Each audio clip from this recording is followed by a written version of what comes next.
what we're really here to talk about is the how. Okay, so how exactly do we create this world-shattering, if you will, innovation? Now, I want to tell you a quick story. We'll go back a little more than a year. In fact, the date, I'm curious to know if any of you know what happened on this momentous date. It was February 3rd, 2008.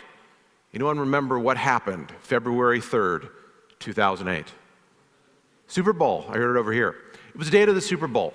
And the reason that this date was so momentous is that what my colleagues John King and Haley Fisher-Wright and I noticed as we began to debrief various Super Bowl parties is that it seemed to us that across the United States, if you will, tribal councils had convened. And they had discussed things of great national importance, like, do we like the Budweiser commercial? And do we like the nachos and who's going to win? But they also talked about which candidate they were going to support. And if you go back in time to February 3rd, it looked like Hillary Clinton was going to get the Democratic nomination, and there were even some polls that were saying she was going to go all the way.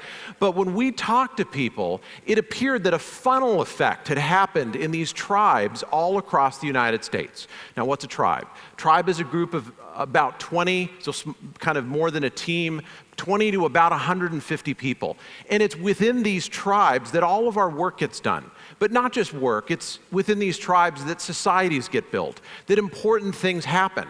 And so as we surveyed the, if you will, representatives from various tribal councils that met, also known as Super Bowl parties, we sent the following email off to 40 newspaper editors the following day, February 4th. We posted it on our website. This was before Super Tuesday. We said the tribes that we're in are saying it's going to be Obama.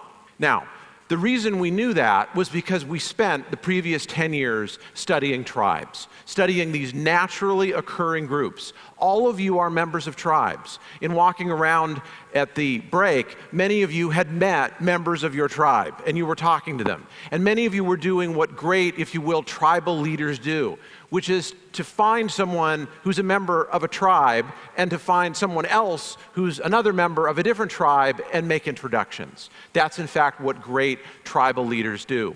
So, here's the bottom line.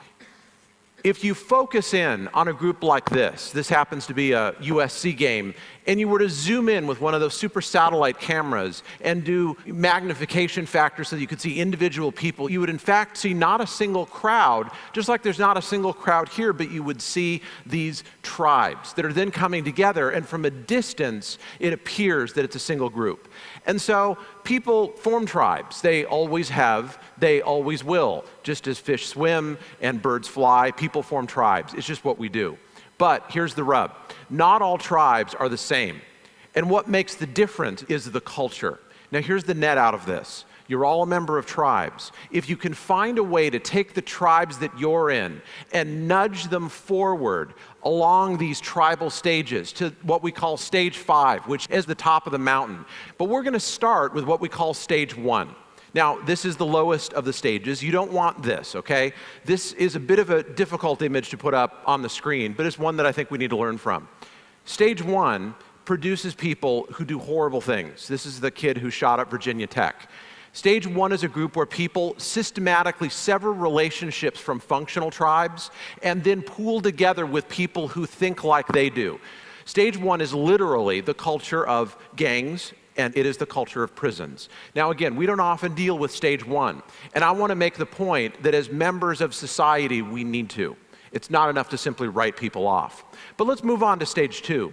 Now, stage 1, you'll notice, says, in effect, life sucks. So, in this other book that Z mentioned that just came out called The 3 Laws of Performance, my colleague Steve Zaffron and I argue that as people see the world, so they behave. Well, if people see the world in such a way that life sucks, then their behavior will follow automatically from that. It'll be despairing hostility. They'll do whatever it takes to survive, even if that means undermining other people. Now, my birthday is coming up shortly, and my driver's license expires. And the reason that that's relevant is very soon I will be walking into what we call a stage 2 tribe, which looks like this. Now, am I saying that in every department of motor vehicles across the land you find a stage 2 culture? No. But in the one near me, where I have to go in just a few days, what I will say when I'm standing in line is, how can people be so dumb and yet live? Okay. Now, am I saying that there are dumb people working here? Actually, no, I'm not. But I'm saying the culture makes people dumb. Okay? So in a stage 2 culture, and we find these in all sorts of different places. You find them, in fact, in the best organizations in the world. You find them in all places in society. I've come across them at, the organizations that everybody raves about as being best in class. But here's the point. If you believe and you say to people in your tribe, in effect, my life sucks. I mean, if I got to go to TEDx USC, my life wouldn't suck, but I don't, so it does. If that's how you talked, imagine what kind of work would get done, what kind of innovation would get done, the amount of world-changing behavior that would happen. In fact, it would be basically nil. Now, when we go on to stage 3, this is the one that hits closest to home for many of us, because it's in stage 3 that many of us move and we park and we stay. Stage 3 says, I'm great, and you're not. I'm great, and you're not. Now imagine having a whole room of people saying, in effect, I'm great and you're not, or I'm going to find some way to compete with you and come out on top as a result of that. A whole group of people communicating that way, talking that way. I know this sounds like a joke, 3 doctors walk in a bar, but in this case, 3 doctors walk in an elevator, happen to be in the elevator collecting data for this book, and one doctor said to the others, did you see my article in the New England Journal of Medicine? And the other said, no, that's great, congratulations. Next one got kind of a wry smile on his face and said, well, you were, doing your research. Notice the condescending tone. Well, you were off doing your research. I was off doing more surgeries than anyone else in the Department of Surgery at this institution. And the third one got the same wry smile and said, well, you were off doing your research, and you were off, doing your monkey meatball surgery that eventually will train, monkeys to do, or cells or robots, or maybe even not even need to do it all. I was off running the future of the residency program, which is really the future of medicine. And they all kind of laughed, and they patted him on the back, and the elevator door opened, and they all walked out. That is a meeting of a stage 3 tribe. Now, we find these in places where really smart, successful people show up. Like, I don't know, TEDx at USC. Here's the greatest challenge we face in innovation. It is moving from stage 3 to stage 4. Let's take a look at a quick video snippet. This is from a company called Zappos, located outside Las Vegas. And my question on the other side is just going to be, what do you think they value? It was not Christmas time. There was a Christmas tree. There's actually a Dance Revolution. This is their lobby. Terminal right in the lobby. Employees volunteer time in the advice booth. Notice it looks like something out of a Peanuts cartoon. Okay, we're going through the hallway here at Zappos. This is a call center. Notice how it's decorated. Notice people are applauding for us. They don't know who we are, and they don't care, and if they did, they probably wouldn't applaud. But you'll notice the level of excitement. Notice, again, how they decorate their office. Now, what's important to people at Zappos, these may not be the things that are important to you, but they value things like fun, and they value creativity. One of their stated values is be a little bit weird. And you'll notice they are a little bit weird, okay? So when individuals come together and find something that unites them that's greater than their individual competence, then something very important happens. The group gels, and it changes from a group of highly motivated but fairly individually centric people into something larger, into a tribe that becomes aware of its own existence. Stage 4 tribes can do remarkable things, but you'll notice we're not at the top of the mountain yet. There is, in fact, another stage. Now, some of you may not recognize the scene that's up here, and if you take a look at the headline of stage 5, which is Life is Great, this may seem a little incongruous. This is a scene or a snippet from the Truth and Reconciliation process in South Africa, for which Desmond Tutu won the Nobel Prize. Now, think about that. South Africa, terrible atrocities had happened in the society, and people came together focused only on those 2 values, truth and reconciliation. There was no roadmap. No one had ever done anything like this before. And in this atmosphere where the only guidance was people's values and their noble cause, what this group accomplished was historic. And people at the time feared that South Africa would end up going the way that Rwanda has gone, descending into one skirmish after another and a civil war that seems to have no end. In fact, South Africa has not gone down that road, largely because people like Desmond Tutu set up a stage 5 process to involve the thousands and perhaps millions of tribes in the country to bring everyone together. So people hear this and they conclude the following, as did we in doing the study. Okay, got it. I don't want to talk stage 1. That's like, life sucks. Who wants to talk that way? I don't want to talk like they do with the particular DMV that's close to where Dave lives. I really don't want to just say I'm great because that kind of sounds narcissistic and then I won't have any friends. Saying we're great, that sounds pretty good, but I should really talk stage 5, right? Life is great. Well, in fact, there are 3 somewhat counterintuitive findings that come out of all this. The first one, if you look at the Declaration of Independence and actually read it, the phrase that sticks in many of our minds is things about inalienable rights. I mean, that's stage 5, right? Life is great, oriented only by our values, no other guidance. In fact, most of the document is written at stage 2. My life sucks because I live under a tyrant, also known as King George. We're great. Who's not great? England. Sorry. Well, what about other great leaders? What about Gandhi? What about Martin Luther King? I mean, surely these were people who just preached life is great, right? Just one little bit of happiness and joy after another. In fact, Martin Luther King's most famous line was at stage 3. He didn't say, we have a dream. He said, I have a dream. Why did he do that? Because most people are not at stage 5. 2% are at stage 1.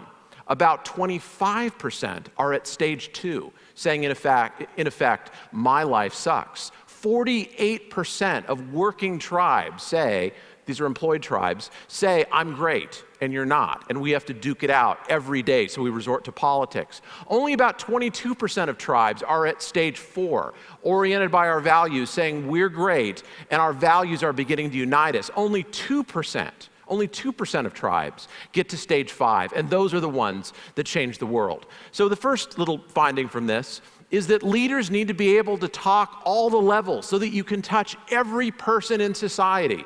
But you don't leave them where you found them, okay? Tribes can only hear one level above and below where they are. So we have to have the ability to talk all the levels to go to where they are. And then leaders nudge people within their tribes to the next level. I'd like to show you some examples of this. One of the people we interviewed was Frank Jordan, former mayor of San Francisco. Before that, he was chief of police in San Francisco.